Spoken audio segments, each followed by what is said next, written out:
Good morning, everyone. I am back. Unfortunately, the sun is already brutal, and it's, I don't know, a little after 7, maybe 7:30. Luckily, the temperature hasn't quite caught up yet, but give it a couple hours and it will. Anyway, this is an update to show you what I've got.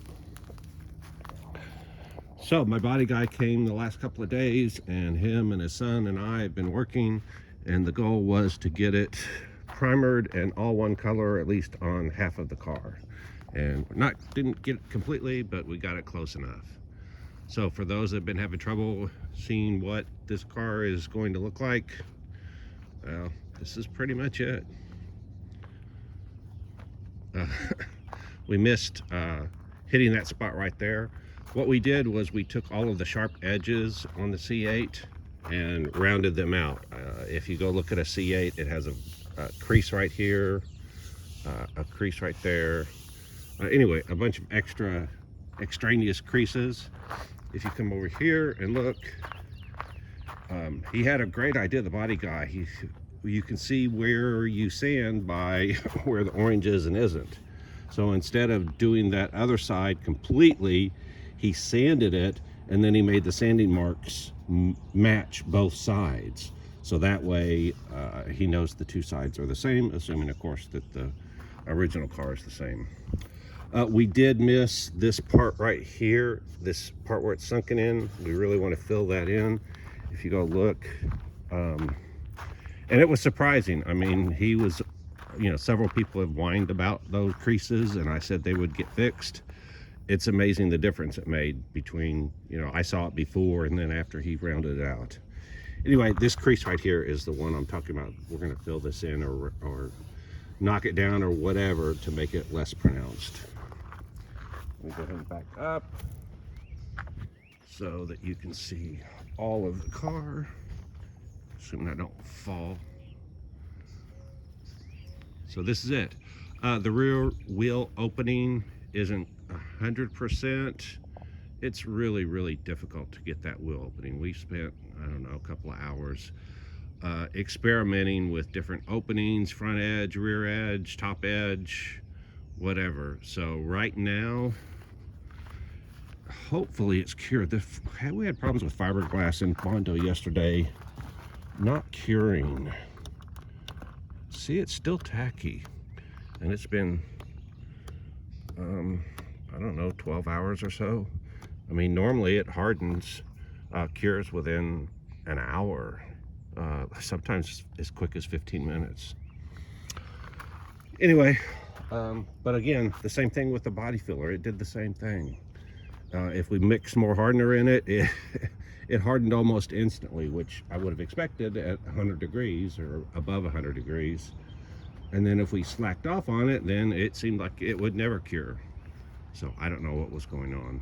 Anyway, hopefully we're past that. Let's see, the back. Oh, so the other thing is he only primed the areas that were sanded. We did not sand the entire body. So this area right here didn't get sanded. It's still gloss. There we go. So of course there's no point in spraying primer on top of a gloss surface because it won't stick. Okay, and then coming around the back, we really didn't do anything to the back. In fact, he taped it off so it wouldn't get primer on it. There's no point in primer in it when we're just going to have to rework it. At this point, we're looking at probably adding 2 more of these deep, large taillight sections, one here, and then putting that panel back in where it came out, and then drilling the 4 holes that the Grand Sport has. Eventually, I'm going to make a Grand Sport version of this. I've got a guy making me the Grand Sport parts. He actually makes Grand Sport replicas. And so he's making the Grand Sport parts to adapt this. It won't be ready for the Street Ride Nationals, but the parts will be there. All right, people were asking how I was going to get the 2 sides to match. Unfortunately, I had to destroy it, but I made templates of specifically this area right here. Oh, and see, this is where I had the lead up to the eyebrows. So if you look, what I did was I made them out of foam. I covered the foam with aluminum tape and then put the fiberglass and Bondo filler on top.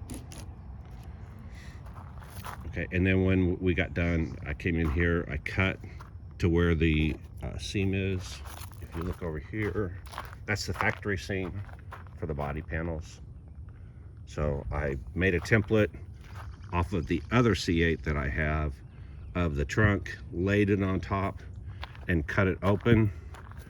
The thing is, I didn't realize this, the trunk has a weird opening thing that it does. And so actually the two edges hit each other, which I was kind of afraid of in the first place, but it was especially worse because of the unusual opening sequence or motion. Anyway, so what I did was measured from the factory surface right here up to this edge, and I made a template that rested on here, came up, came across, and then followed this curve down to about right there. And I made a box, basically. I made this panel that comes up, the panel that comes across, and then a piece up here that curved like that, piece back here that curved like this, and then on this outside edge, I used this hard foam. I'll try to show you what I had, but the bizarre thing is I used the aluminum tape just like I did on those sections. It stuck horribly. I mean, to the point that I had to destroy my mold, if you call it that, to get the part out. It just wasn't worth the effort of trying to get the two to let go because it didn't really want to let go. But what I did on that one area is right here. Is this it? No, that's the top. Okay, I guess I completely destroyed it. But what I did is this surface here isn't exactly flat, and so this piece here, the template here, had a curve to it. So what I did was I created a piece this long, a flat piece, and then because it's that foam, I went in and made slices every 3/4 of an inch. And then when I put it against there, it allowed it to have not a smooth curve, but 1-inch sections. And so of course in the end we're going to tie it together. So then when you look at it, the two don't look anything alike, which was disheartening. When I pulled the part out, I went, wait a minute, something's going on. Apparently it's the white color, because when I put the level on there, it's level. Those two sides are pretty much the same. So I'm not as concerned as I was. Let me move this over. And of course I know the car isn't 100% level. That was just a sanity check more than anything else. So this is the part that I ended up making. The outside surfaces we're going to use, the inside surface does not get used. So ideally this should be a mirror image of that right there. I guess ideally mirror image, it would go like that. But anyway, so you can see the angle's more here. You can see there is an angle there when I put it on an angle there. But when I put it on here, it almost looks flat. Apparently it's some kind of optical illusion thing. But the goal was not necessarily to get it exact. The goal was to get it close enough so that a thin layer of body filler could be used to make it differently. All right, so the next step that I have to work on is I have to pull this off. And then I have to replicate this. This one was relatively easy. This is going to be difficult because of all of the compound curves. What I'm thinking of doing is coming in here and cutting like 1-inch sections. What you can do is cut every single one of these as 1-inch sections, and then flip each one 180, and it doesn't end up with a smooth curve, because if it curves this way here, it's going to curve the wrong way on the other side. So rather than do that, what I'm probably going to do is, let's say, cut a section here, put it across that back edge, come across, I don't know, 4 inches. What I found works good is take a 2x4 or set it on here or something like that, and then make a 1-inch section, span it, make another 1-inch section, span it, make another, and do that periodically here. Then I can go over there, do the same thing. Use hot glue is what I found that works best. So hot glue this first section right to the back edge of that, put a 2x4 in between there, take the next section, hot glue it, put a 2x4 in, next section, hot glue it, and repeat that all the way down. And that way I end up with kind of a rib structure. Then the goal is fill in between the ribs with foam, sand it smooth, and use the template gauges that I have. I have many template gauges, different kinds, to make sure that the shape is the same. So the intent right now is to simply get this edge the same in between the two, and then use the templates to make sure that the shape is the same. So we'll get the height by using the template at the edge like I did over there. So the intent of this was simply to make sure that this edge matches this edge as far as the height off of the factory.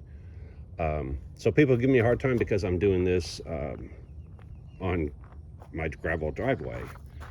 They say, oh, well, you have to have a level surface. No, I don't, as long as I use a reference. I mean, if this car was 2 inches higher over there, if I'm measuring 1 inch up, let's say that's 3.5 inches. So let's say it's 3.5 inches from this factory surface to the edge of there.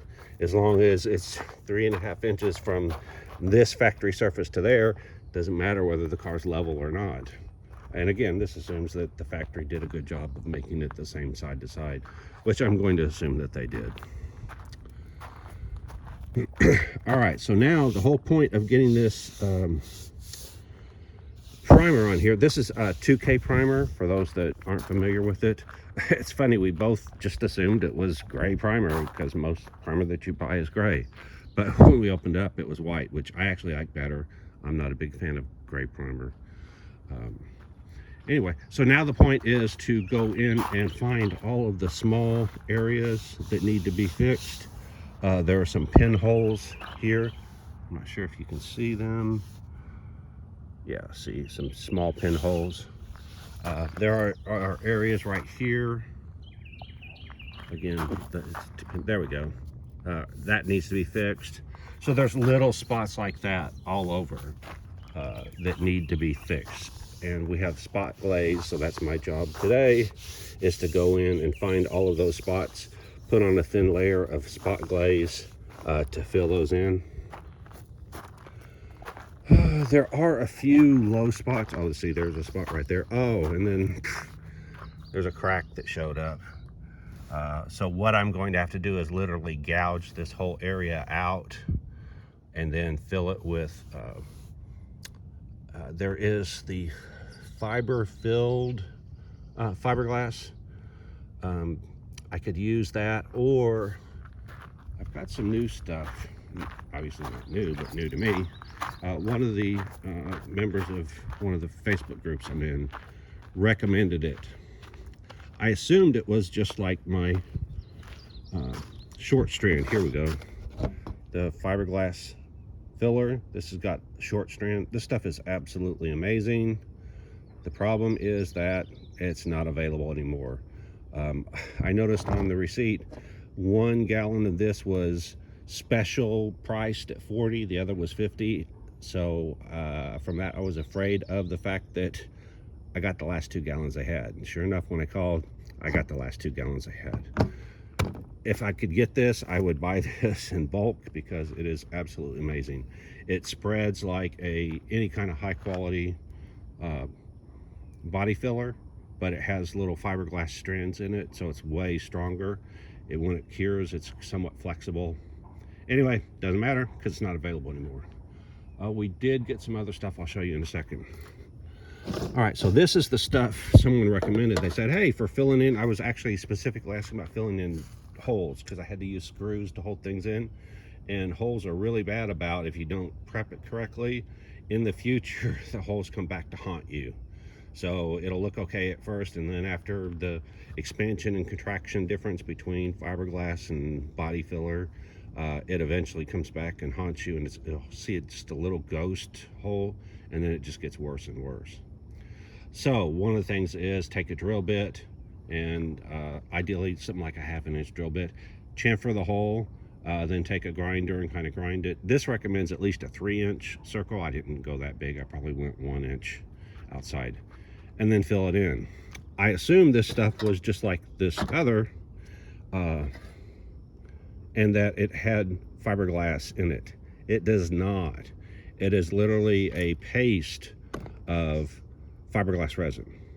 So when you read the directions, it says put in a thin layer of this, put a layer of fiberglass cloth, which I don't know if I have any sitting around here. I've got it everywhere else, on there, and then put a layer, oh, here's some fiberglass cloth. So put a layer of this fiberglass cloth in there. This will give it its structural strength, and then put a skim a layer of this back on top. So you're sandwiching this fiberglass cloth in between this fiberglass jelly. It works. It's just not what I was expecting. I was expecting something like this, but it's way better than trying to fight with, you know, normal fiberglass resin. It would just run, and so these were vertical surfaces, so that wouldn't have worked at all. All right, so since the vendor was out of the other stuff, this is their replacement fiberglass putty. So it's basically the same thing. I think we haven't even opened it yet. We're hoping so, that it's body filler with little fiberglass, short strand fiberglass. I have used the Bondo stuff. It's very difficult to work with. It's very stiff. I have learned that I could thin it out with either styrene, which I have here, or my body guy said just plain old fiberglass resin will work. So what I did with this, I've got all different kinds of body filler. I didn't realize, I thought I ordered the same stuff. I mean, the can looks the same, but there's a huge difference between these different fillers. This one over here did fairly well. This stuff right here is the stuff I had trouble with curing correctly. I don't know if this is a bad batch or if it's just the nature of this stuff, but I will not be ordering any of this in the future. That stuff was okay. What I was trying to order, and I just ordered 4 gallons of it, was the 19,000, and it's called Super Smooth, and according to my body guy, it's like night and day difference. So according to him, it has the same characteristics as far as smoothing of this, but without the fiberglass fibers in it. We'll see. I'm waiting for it to arrive. So some of the people have been saying, hey, you can't expect to get professional results using at-home products. Well, I don't know. What I found out is the big difference between, that's the other thing, there's a huge price difference between some of the stuff I'm using and the top end stuff. So the least expensive body filler is the Bondo stuff you can get at Walmart or Home Depot or something like that. Avoid that like the plague. It is way too hard to work with. Again, I didn't know this until I tried other stuff. It's very stiff, it's very hard to smooth. When it finally does cure, it hardens like a rock, and you basically can't sand it. So that stuff, it's not worth it. At the time I was buying it, it was $15 a gallon. So it was cheap, so I thought it was a bargain. It's not. You more than offset that in the amount of work. The next step up is about $25, $26 a gallon. I don't know the price of those ones. I'd have to look it up. But let's say they're somewhere in that range. What you get there is it's far better than the Bondo brand. It goes down smoother. It's not as stiff, but it doesn't go down like glass, let's say. You can get it pretty smooth, and a part of that's me. I'm not a body guy. I don't want to be a body guy. I don't claim to be a body guy. I'm just doing this so that this doesn't cost me $100,000 to have this car made that you know, I can do it for a fourth of that. So anyway, that stuff works pretty good, but I'm waiting for this other stuff that's coming in, and it's $50 a gallon, and that was a good deal. Everybody else is asking $65 a gallon. So according to my body guy, it spreads as good as that other stuff, which was $50 a gallon, which we got the last 2 gallons of it, without the fiber in it. I'll see when I get it. I was amazed with that orange can. I mean, that stuff spread like butter. It sanded unbelievably easy, even though it does have the fiberglass fibers in it. So I'm hoping if that other stuff works as good as that, I'll be tickled. The other thing that we have is glazing putty. I don't know if I have it around here. Here it is. Right here, Pro Glaze glazing putty. This stuff, when you pour it out, it's almost a liquid. It's like a real thin paste. It works great on horizontal surface. It does not work on a vertical surface. It just runs. So what he did, trying to get this door flat and straight was difficult. It took a lot of applications.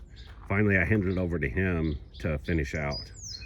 And what he did was he took that stuff that's a little bit stiff, mixed in some of the glazing putty, and used that mixture on there to get the last couple layers on there.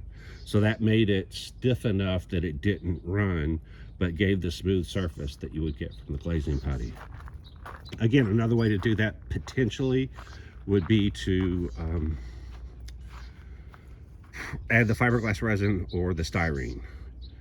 The problem he had is that when he would sand, the body filler would clog up the sandpaper. I don't know, I'll see when I get the new stuff how much different it is. I'm just used to that. Again, it could be the fact that I use the less expensive stuff, and that's one of the downsides of it. I'll know when the other stuff comes in. And so then, of course, you can spend up to $100 to $150 a gallon. So I assume that stuff is even better. The thing is, it all comes from the same vendor. So there must be some reason why they're charging $100 to $150 a gallon instead of $26 a gallon. And that's probably it. If you're a professional, of course, time is money, so it's worthwhile. If you're an amateur, money's money. So if you've got the time, it may be worth finding some compromise. That's my goal here, is to find where's that sweet spot between, you know, $150 a gallon, which is obscenely expensive to me, and, you know, the $15 a gallon stuff, which is definitely not worth even messing with.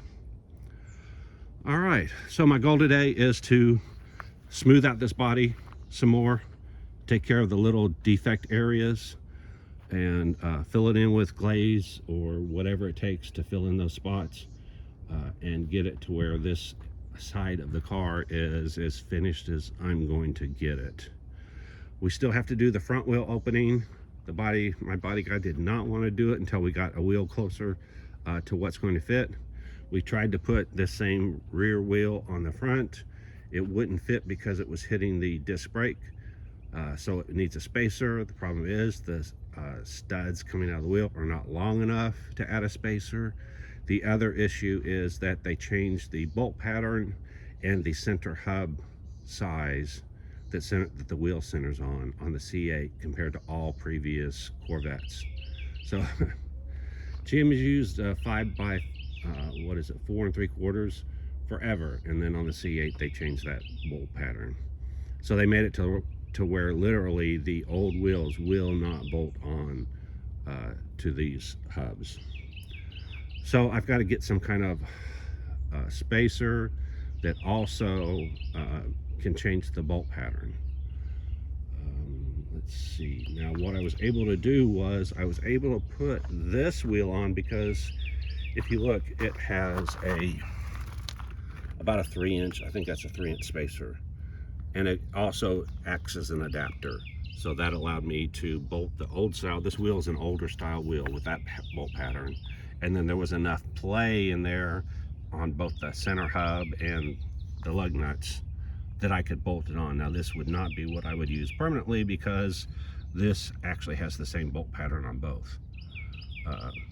Anyway, but I'm going to have custom wheels made, so I will deal with that once I get around to having custom wheels made. And there won't be an adapter with those, but I needed to figure out what's this right spacing and offset to get the wheel and tire to fit where I want it to or where I need it to. Okay, well, that's it. I'm going to continue on. At least now I'm past the point where I have to sand fiberglass, which is a very positive point for me because I've been itching for the last couple of days trying to get this fiberglass flat enough and smooth enough so that we could get this layer primer on here. All right, that's my update for now. Everyone have a great day. Like, subscribe, hit the alert, and if you want, hit that thanks and you can donate some money because obviously this is getting expensive. I'm paying for all this out of my pocket, but I have no choice. So if you can if you can't see what's going on at this point, you don't know jack. Talk to you later. Bye.